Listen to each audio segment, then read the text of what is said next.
Humans didn't just fight wars. They tried to turn living creatures into weapons. Not machines, not robots, animals. And the scariest part? Some of these ideas actually worked. And that made things even worse.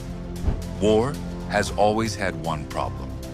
Technology is expensive, machines break, and soldiers hesitate. Animals don't question orders.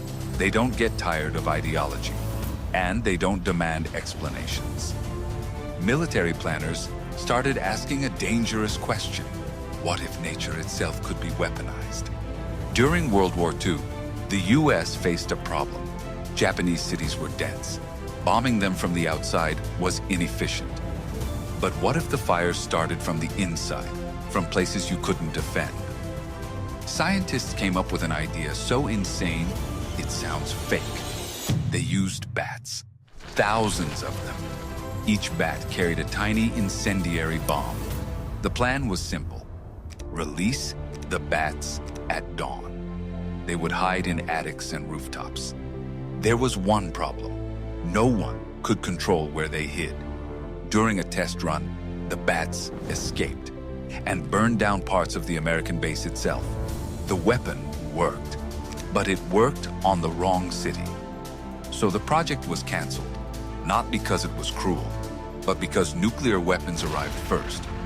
The failure of bat bombs didn't stop the idea. It just shifted focus from air to water. The Cold War created a new fear: enemy divers, underwater mines, invisible threats. But machines struggled underwater. Sonar was loud, robots were clumsy. The military turned to Dolphins. They were fast, highly intelligent, and naturally silent. They were trained to detect mines, mark enemy divers, and deliver objects to targets. Some Dolphins didn't return, so public backlash grew, and secrecy increased. Even today, some Dolphin programs never officially ended. But size turned out not to be a limitation, so they went smaller, much smaller. When intelligence became risky, they chose disposable. Next came a smaller idea, and a darker one: explosive rats.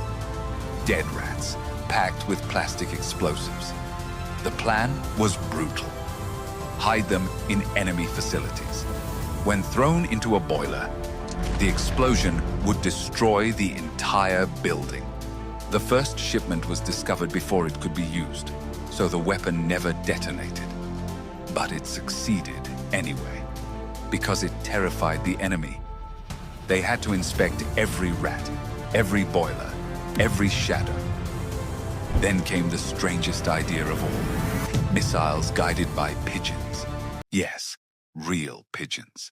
Inside the nose of the weapon, they pecked at a screen, keeping the missile aimed at its target. Military leaders hesitated, not because it didn't work, but because trusting pigeons with nuclear weapons felt wrong. The project was abandoned, just barely. So why did humans keep doing this? Why animal weapons? Because animals solve problems technology couldn't. They were used when humans were desperate, when the rules felt optional, and ethics felt negotiable. Today, militaries say they no longer weaponize animals, but they still study them. Their movement, their perception, their instincts. The idea never truly died. Humans didn't just fight wars. They experimented on life itself. And some ideas should have never existed.